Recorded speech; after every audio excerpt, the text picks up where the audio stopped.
know what Sunday you want in June if you still want one.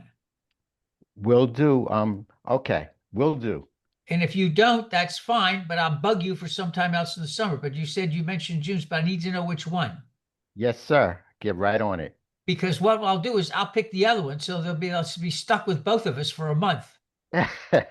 Okay, okay. Not a problem. No, I like it when Danny and Kenny get together. Yes. Okay. All right, let's see. We've got Danny Sorkin here. Danny turned 40. No, it was 42. Is that the famous, the very famous thing from Hitchhiker's Right to Galaxy? the galaxy, right? Yes, The answer Danny to life, turned the universe, and everything. I actually turned 4,200, but 42. 42 is fine. But the great thing, I've got an answer. You're not going to like it. Tell us you're not going to like it. 10,000 people are outside. Generations have waited for this. 10,000 generations. Place is packed. And then he says, the deep thought, right? Wasn't that it? The name of the Oh computer was yes, yes, deep yes, thought. yes, yes, yes. Deep thought, There's 42. right? And one of the reactions was, we're going to get lynched for this. So, Yeah. Gala, good morning to you. Good morning, Gala. Good morning, everybody. Good morning, Happy good morning, Sunday good and morning, Mother's good Day. morning. I'm going to text you again just to check in on Monday, okay? Okay. Okay. Let's see. Anaki's here. Ray is here. Danny's here. Sarah, Maureen, Cecilia, Andrea, Anaki, Bobby Vance, Pat Sullivan. Grimmy's up at the top there. Tracie's here. And Nick Osterman. Okay, well, we go ahead and start. Let's see. I talked to Bobby. Nick, you have an announcement, right? You want to have a couple of announcements? Go for it. Okay, good morning, everybody. So I have a couple announcements. So on Monday, May 18th at 6, we're having the Social Justice Committee group that's meeting. So if anybody wants to join, we're going to talk about there's some other active things that are happening. So we're going to talk more about that and then we're also going to talk about what's happening on June 1st, which is PACT. So PACT is happening. It's their celebration, but what's going to happen is that we're going to be introduced as a new member.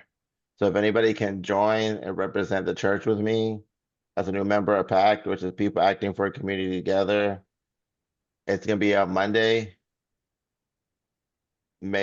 June 1st. It's Monday, June 1st at 6:30 at Coral Gables United Methodist Church. So it's in person. So if anybody's local and wants to come in Miami, can come and join me. If you need me, just send me a message. You'll know where to find me, or send Ken a message, and we'll send you all the information. PACT, by the way, is the local group that involves dozens and dozens of churches and synagogues and mosques that work together to try to find better living situations for people here in Miami-Dade County. Yeah. It is quite an organization. It does a lot of work, and we finally joined it this year. And we need to say hello to everybody. So I'll get with some of the members too on the Social Justice Committee to see if they are driving over. Yes. Good morning, Pam. Good morning to you. So one more time, let's go around and say we've got Nick here, we've got Tracie, we've got Donald Grimmy, who just passed a big test. We want to thank and congratulate him on that. Andrea is here. Anaki is here. Bobby Vance is here. Pam is here. Sarah is here. Sarah is Nick's mom. Maureen is on the way. They're having a quiet time this afternoon, visiting Adam, her son who passed away, and they'll be spending time with the family up in North Palm Beach. Cecilia is here. Pat Sullivan, Danny Sorkin had a birthday, Ray Roldan, and Gala Asis is here.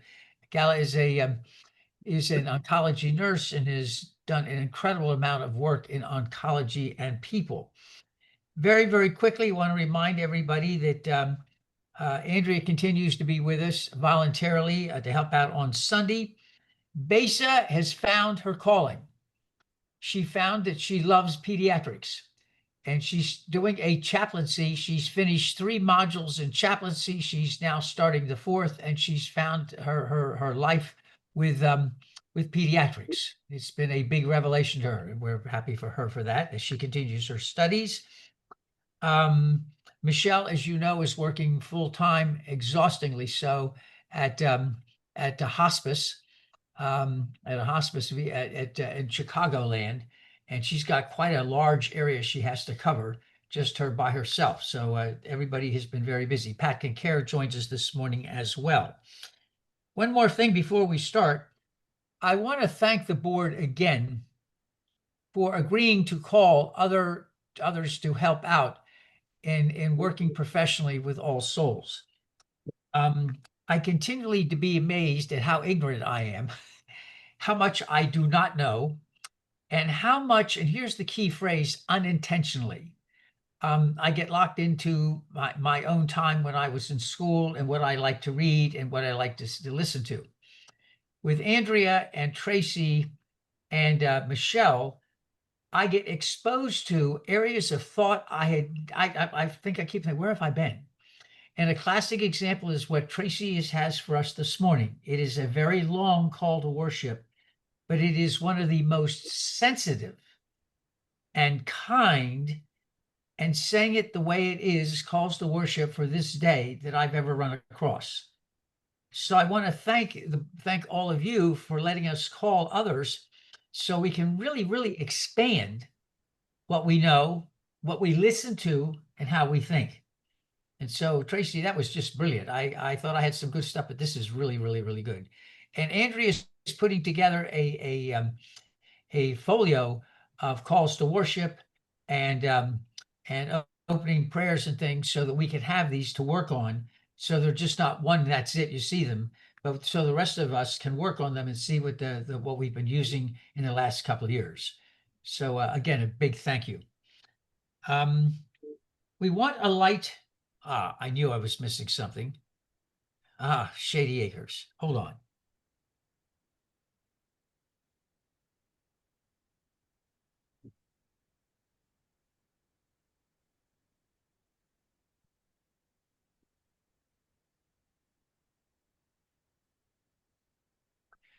I want to light a candle for people in the United States today who have been just like that, removed from healthcare.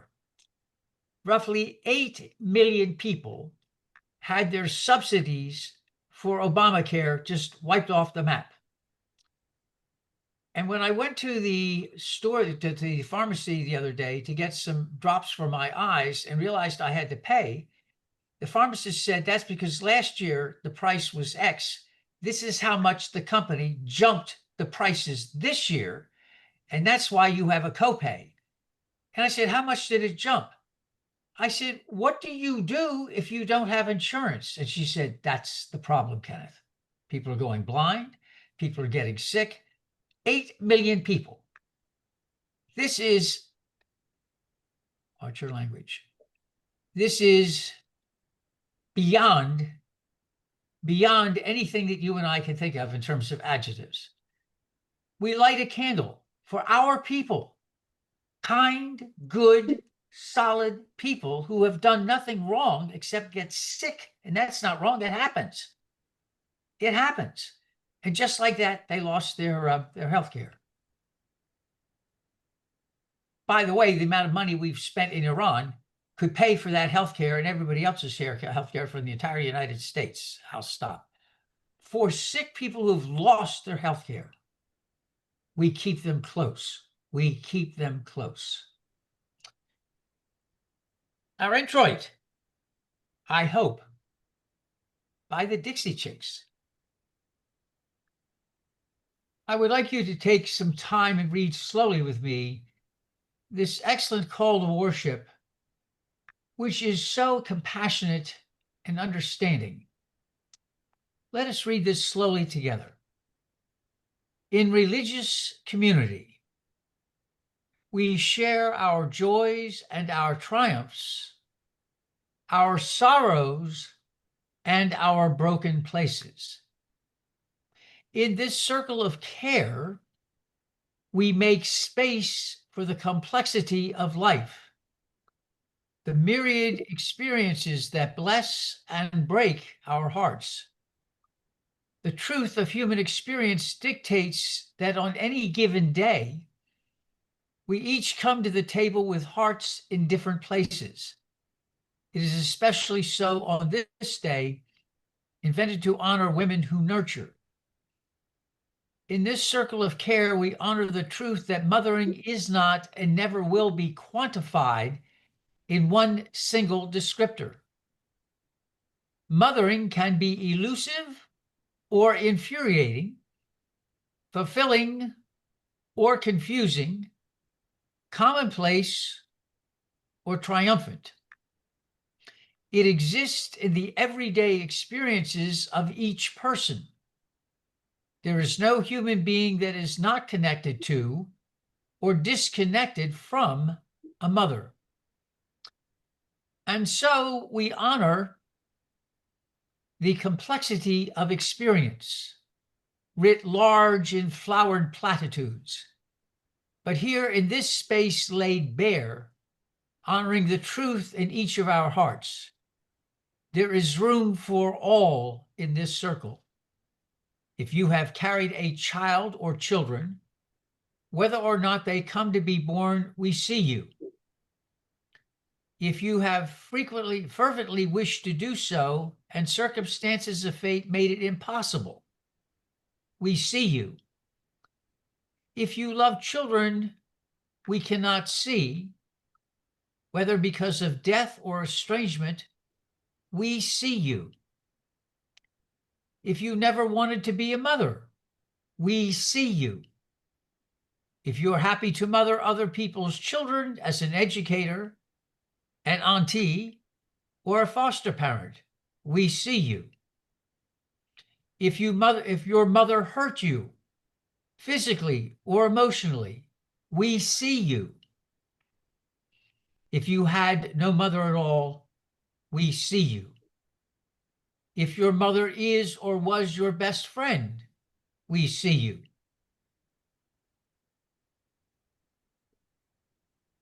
If your gender says you are not a mother, and yet you take on the role of nurturer, we see you.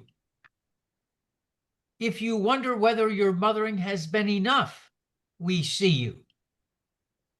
And if yours is a different truth altogether, we honor your unspoken story. There is room for all in this circle. May it be so today and always.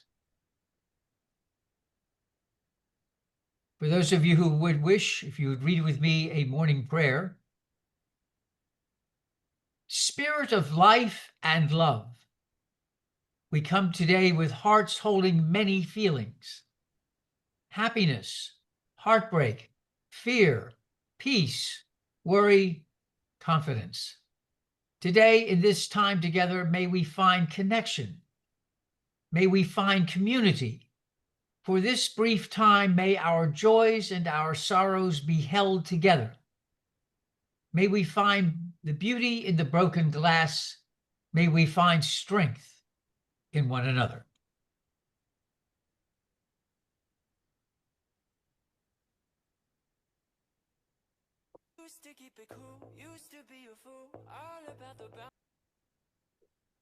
Our first reading comes from Maureen Killeran.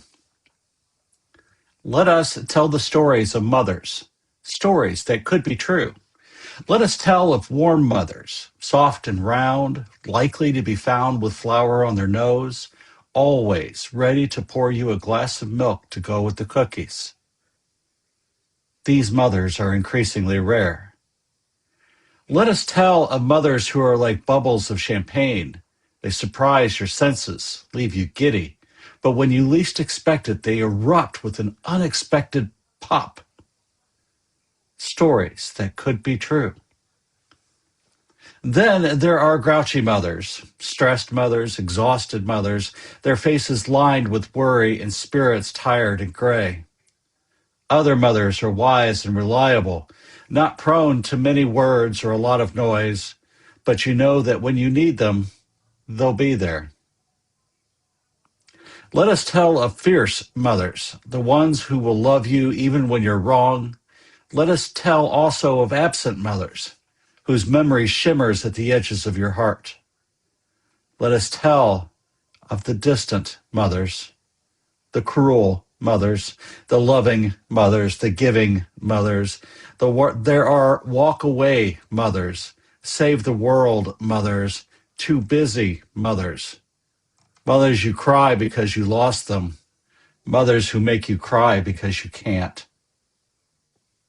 Stories that could be true. May we hold in our hearts the mothers we have known, those who have loved us, and those who have tried. May we forgive the mothers who didn't get it right and try to release the knots of disappointment, anger, grief, pain. May we hold in our hearts the truth that mothering, nurturing, is a task that belongs to us all.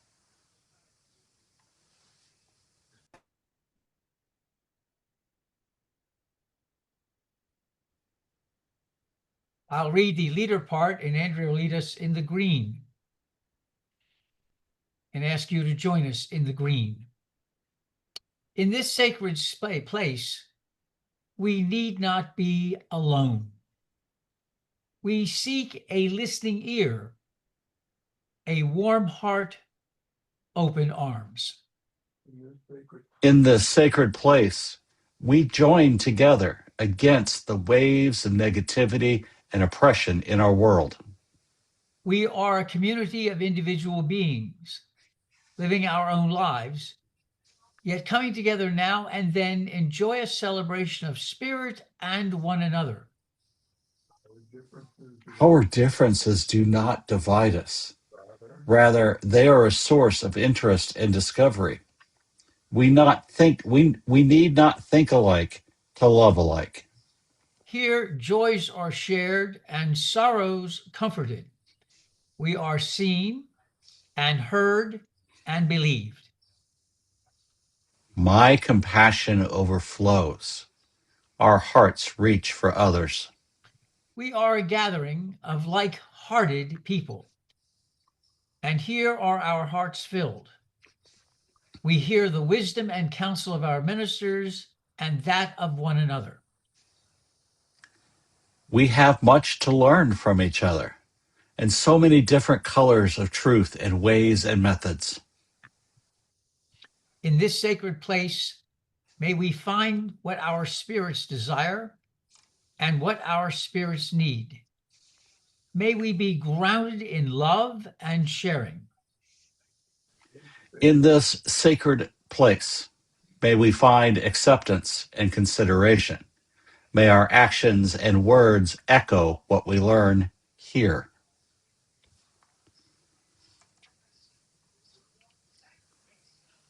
Our next reading is entitled A Mother's Day Proclamation by Julia Ward Howe.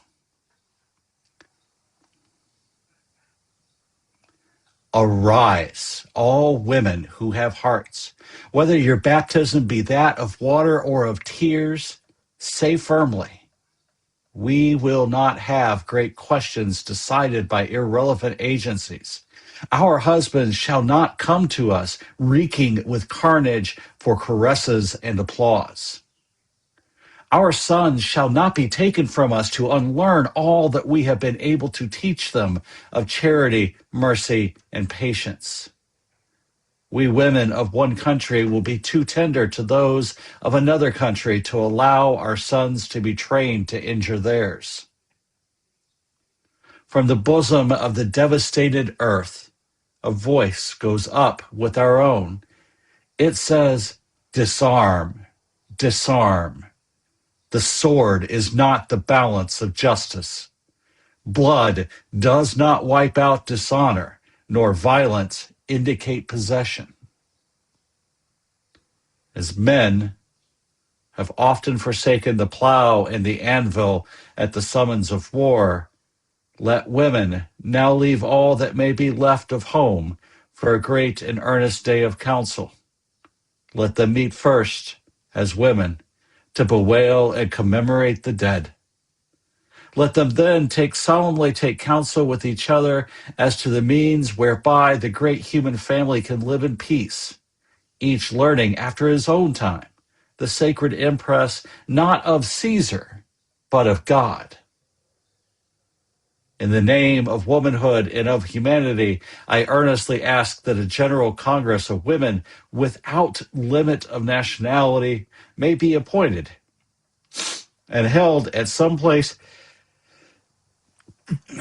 excuse me, may be held at some place deemed most convenient and at the earliest period consistent with its objects, to promote the alliance of the different nationalities, the amicable settlement of international questions, and the great general interests of peace.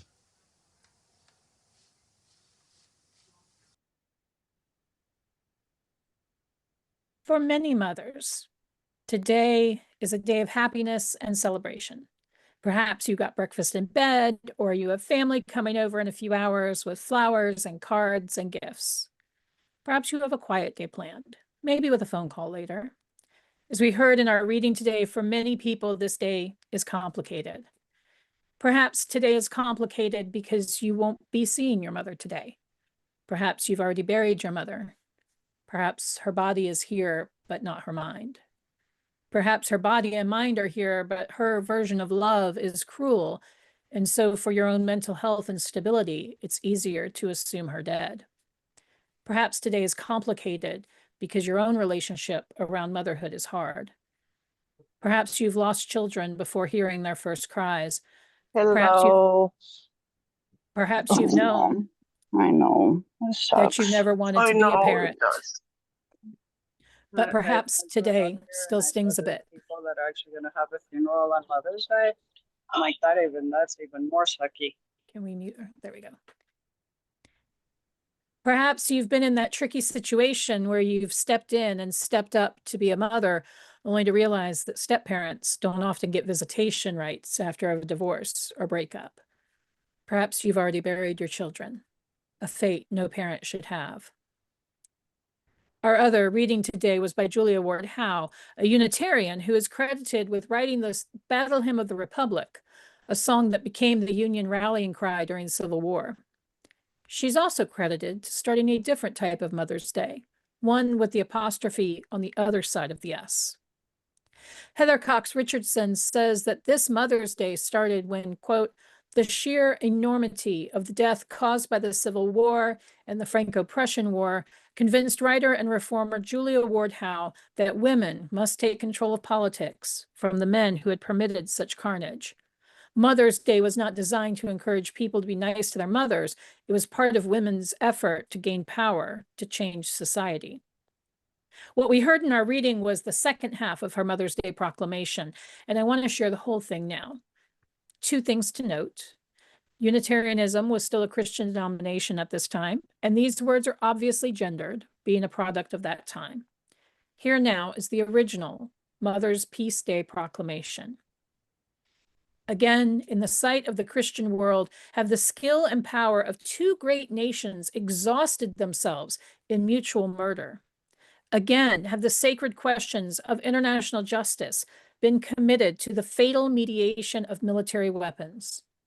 In this day of progress, in this century of light, the ambition of rulers has been allowed to barter the dear interests of domestic life for the bloody exchanges of the battlefield. Thus men have done, thus men will do.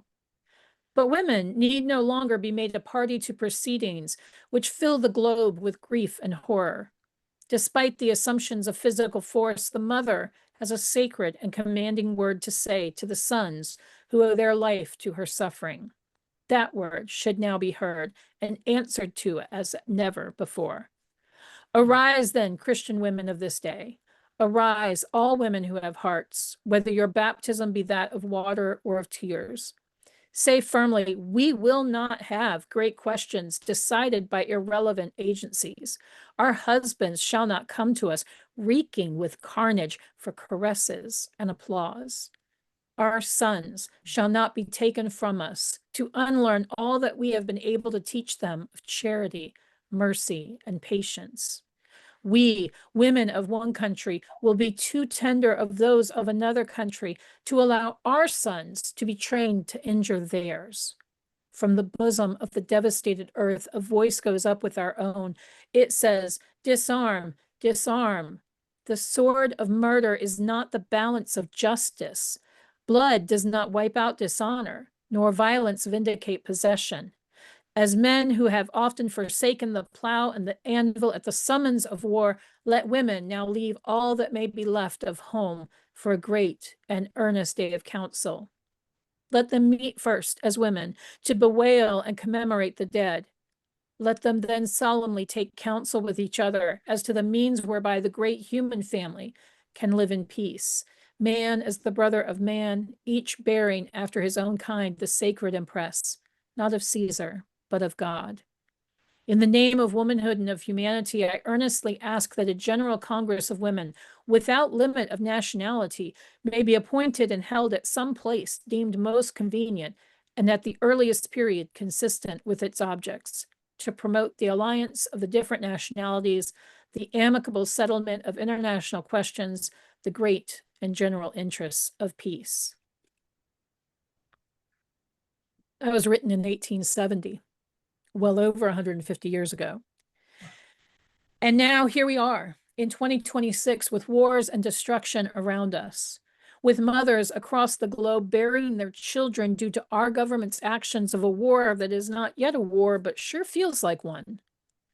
With mothers here and there burying their children who are sent to fight a fight that is not theirs or ours. With mothers here burying their children after school shootings and mass shootings that our politicians feel can be solved with thoughts and prayers. It is almost like we could use looking back at the original Mother's Day. So let's look at it in chunks, and this time I'm going to update some of the language. Again, in the sight of the entire world, have the skill and power of many great nations exhausted themselves in mutual murder. Again, have the sacred questions of international justice been committed to the fatal mediation of military weapons. In this day of progress, in this century of light, the ambition of rulers has been allowed to barter the dear interests of domestic life for the bloody exchanges of the battlefield. Thus we have done, thus we will do. But we need no longer to be made a party to proceedings which fill the globe with grief and horror. Despite the assumptions of physical force, we all have a sacred and commanding word to say to those who owe their life to our mutual suffering. That word should now be heard and answered to as never before. We, all of us, sure, we don't make the decisions that the powers have made to go to war or not, to support the making of war or not, but we do make the decisions that lead to the ability of these powers to make their decisions. The ambition of rulers has been allowed, but we need no longer be made a party to proceedings which fill the globe with grief and horror. Not just that, but in our day-to-day living, are we carrying out peace or war? Let's continue. Arise then, all people of this day. Arise, all people who have hearts, whether your baptism be that of water or tears. Say firmly, we will not have great questions decided by irrelevant agencies. Our partners shall not come to us reeking with carnage for caresses and applause. Our children shall not be taken from us to unlearn all that we have been able to teach them of charity, mercy, and patience. We, people of one country, will be too tender of those of another country to allow our children to be trained to injure theirs. From the bosom of the devastated earth, a voice goes up with our own. It says, disarm, disarm. The sword of murder is not the balance of justice. Blood does not wipe out dishonor, nor violence vindicate possession. As we have often forsaken the plow and the anvil at the summons of war, let us all now leave all that may be left of home for a great and earnest day of council.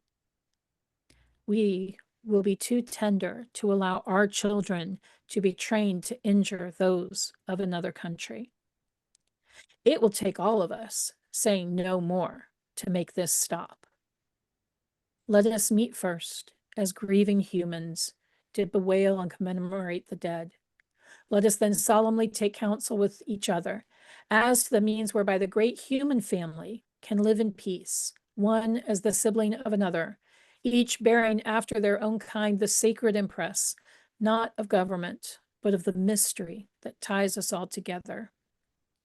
We are all interconnected. Whether you believe in God, a great mystery, or simply the fact that we are biologically tied to one another and the rest of life on this blue dot, we are all connected. The things we do to one another will eventually affect us all. In the name of humanity, I earnestly ask that a General Congress of Humans, without limit of nationality, may be appointed and held at some place deemed most convenient, and at the earliest period consistent with its objects, to promote the alliance of the different nationalities, the amicable settlement of international questions, the great and general interests of peace. Are we asking too much? Maybe. We've been accused of being pie in the sky, kumbaya believers before. So have many of our prophetic people. No matter what, if we do nothing, nothing will change. We're not alone in these cries. The people of other countries are also crying out. Why are we letting people who are risking and sacrificing nothing be the ones to make decisions for our children to go fight another country's children?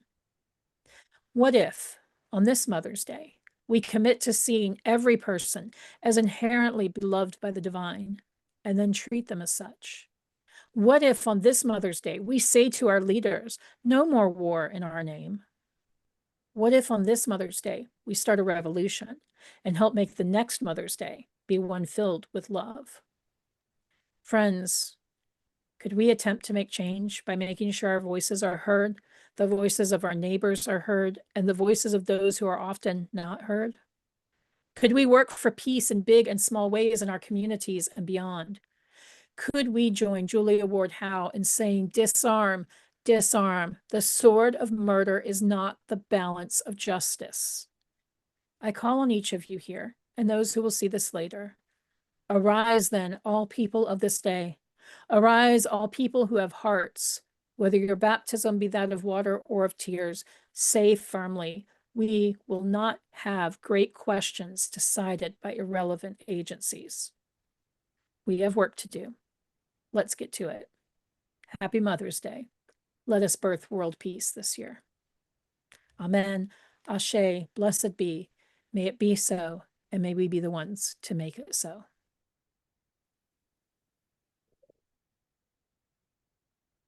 After Jesus of Nazareth died cruelly and terribly by agencies of which none of us had any say, those people who followed what he said and tried to understand what he did gathered. They did not have stained glass, great choirs, and chalices made of gold, brass, diamonds, and rubies. They were poor. They were not socially up in the world. But they found in the simplicity of simple bread, simple flat bread, and the simplicity of the simple cup, a chance to literally hold hands and share joy, sorrow, comfort, and welcome.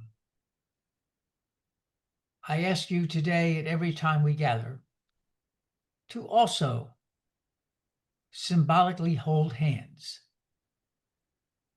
and to offer welcome to all. Whether the day be good, the day be not so good, the day be filled with no love or little love, you have us who love you and ask you to love us back. And so with bread and cup, once again, we gather that we may share and care genuinely and lovingly. And we also turn to the great theologian who many of you may have remembered as a child, Winnie the Pooh. And out of the voice of Winnie comes these famous words. Please read them with me. Promise me you'll remember. You are braver than you believe, stronger than you seem, smarter than you think. Other great words. God didn't promise days without pain, laughter without sorrows, and sun without rain. But the divine did promise strength for the day, comfort for the tears, and light for the way. And Tracie leads us with our concluding prayer. God of many names and no name at all, may we come to realize that we are not alone. May we find the strength to say, disarm, disarm. The sword is not the balance of justice. May we fight for peace and justice around the world. Amen.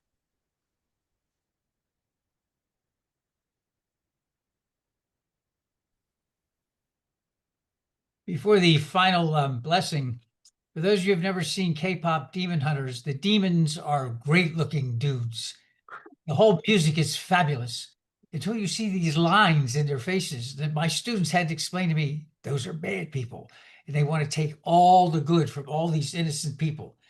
And these three girls, these just simple girls, one of them who's half demon, somehow put it together through the broken glass and come with love and power of love. And they rescue everybody. It's wild. It's just wild. And so is our blessing. It is Old Irish and Old Hindu. What else would you expect? May the road rise to meet you. May the wind be always at your back. May the sun shine warm upon your face. May the rains fall softly on your fields. And when we meet again, may the divine in me greet and embrace the divine in you. May it be so. Amen. Thank you so much for being here today, Nick. Thank you, Tracie, so much. A reading from over 160 years ago. Sounded like it was written yesterday. That's the point. Thank you, Donald, for tech. Thank you, Naki, for being with us. Naki is finishing up he graduates very, very soon, gets his diploma. We'll be celebrating that. Cecilia is here. Pat Sullivan. Pam is with us. Andrea is here. Bobby Vance will be sharing in June. Maureen Sullivan is on the way to visit the special place for her deceased son, Adam. Sarah is here. Danny's here. Ray Roldan is here, a veteran also. He and Andrea are both veterans. Gala is here with us this morning. Pat can care. Jen is here. She lost a son recently too. And Cindy Deach, whose husband died not too long ago either. We have much here today to hold together, to care, and to offer blessing. Amen.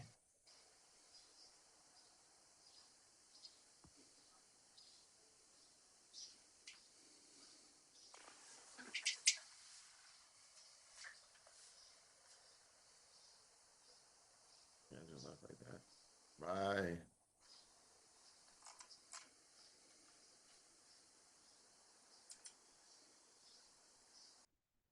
Get back, guys. Goodbye.